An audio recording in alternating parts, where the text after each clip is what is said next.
So mga kadakman, ayan po, tayo ngayon lang pumasok at tayo magagawa ng cover ng pipe. Ayan o. Lagyan natin ng cover. Ito yung pinaka layout nya. Ayan. Mali stainless siya. Gauge 19. Ayan.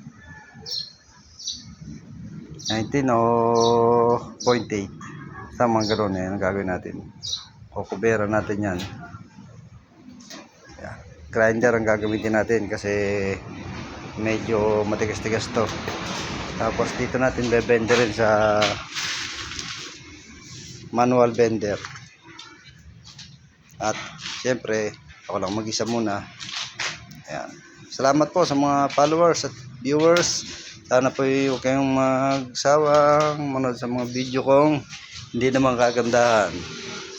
At saka pasubscribe na rin po sa aking YouTube channel na Larry Buhay.